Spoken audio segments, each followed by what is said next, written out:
কসবায় DI অফিসে যে চাকরিহারাদের উপর পুলিশের লাঠিচার্জ, সেই লাঠিচার্জের বিষয়ে এবার মুখ খুলেছেন বিজেপি নেতা দিলীপ ঘোষ। তিনি বলছেন যে পুলিশের এত সাহস হয় কি করে, যেহেতু পুলিশ লাঠিচার্জ করছে সেই জায়গা থেকেই দিলীপ ঘোষের প্রশ্ন, আসল অপরাধীদের পুলিশ কেন ধরতে পারে না?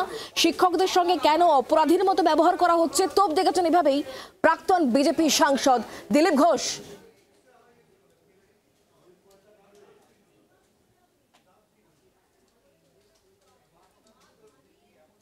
কেন করলো? একটা টিচারের সঙ্গে খারাপ ব্যবহার কেন করেছে? পিঠে লাথি মেরে পিঠে লাঠি মারা হচ্ছে, আর সত্যি সত্যি লাথি মারছে, ফুটবল খেলছে। এই পুলিশের এত সাহস হয় কি করে? একটা চোর ডাকাত, গুন্ডা বদমাস, রেপিস্টরা ঘুরে বেড়াচ্ছে, তার গায়ে হাত দিতে পারে না, একটা এফআইআর লিখতে পারে না। আর যে শিক্ষকরা হকের জন্য লড়াই করছেন, তারা কি আগুন লাগাতে গেছিল না বাড়ি ভাঙতে গেছিল? তাদের সঙ্গে এরকম ক্রিমিনাল মতো ব্যবহার করা হচ্ছে।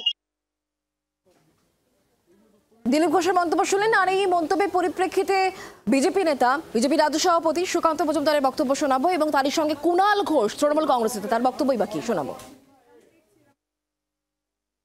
দেখুন, লাঠি এবং মামলা এবং হামলা সবকিছুর হিসেব আমরা লিখে রাখছি, চিন্তা নেই। সুদে আসলে ফেরত দেওয়া হবে।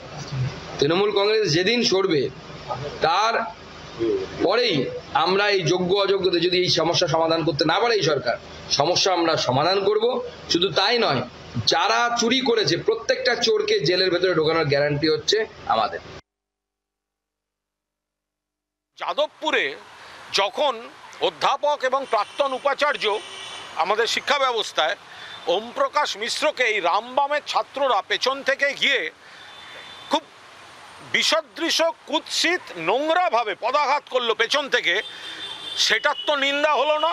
ফলে বামরামের ছাত্ররা অধ্যাপককে লাথি মারলে ভালো, আর হামলাকারী, ভাঙচুরকারী পুলিশকে মারার পর শিক্ষককে যদি পুলিশ পাল্টা কোনো অ্যাকশন নেন, তখন সেই লাঠিটা খারাপ। এই লাঠির রকম ফেরটা করছেন কারা? বাংলার আওয়াজ, বাঙালির আবেগ, জি 24 ঘন্টা।